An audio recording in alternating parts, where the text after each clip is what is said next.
Today, let's talk about thanksgiving and joy, even after failure. I'm going to read you from Numbers chapter 15, and I'm going to take some excerpts from the first 5 verses of Numbers chapter 15. Here we go. And the Lord spoke to Moses, saying, "Speak to the children of Israel, and say to them, when you have come into the land you are to inhabit, which I am giving you, and you make an offering by fire to the Lord, then he who presents his offering to the Lord shall bring a grain offering, and of wine as a drink offering you shall prepare with the burnt offering or the sacrifice." In Numbers chapter 15, Israel was at one of its lowest points in all of its history. They had just rebelliously rejected God's offer to bring them into the promised land.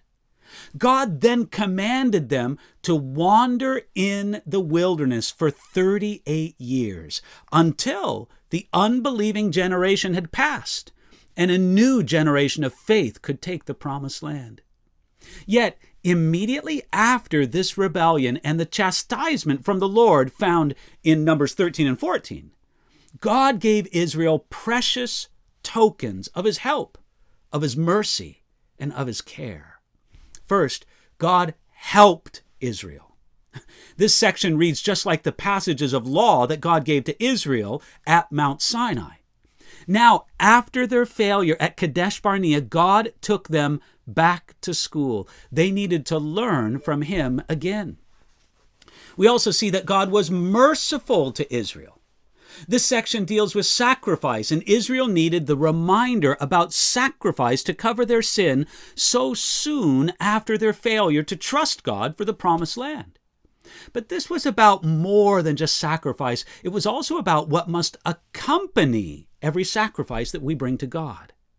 You see, grain, according to God's command here in Numbers chapter 15, grain had to accompany every sacrifice.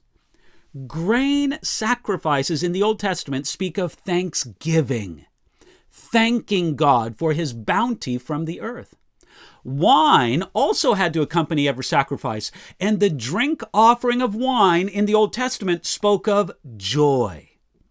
Israel, at this point of failure in their history, they needed to be reminded to give thanks and to take joy even in the wilderness. Now, we also see that God cared for Israel. These commands that could only be fulfilled in the promised land. This was a built-in promise that God would lead them there and would not leave them in the wilderness forever. God said, when you have come into the land you are to inhabit, which I am giving you, he didn't say, if you come into the land, but when you have come into the land. God had not and would not give up on Israel. Many a believer under the paddle of God's correction has felt abandoned by God, as if God gave up on them.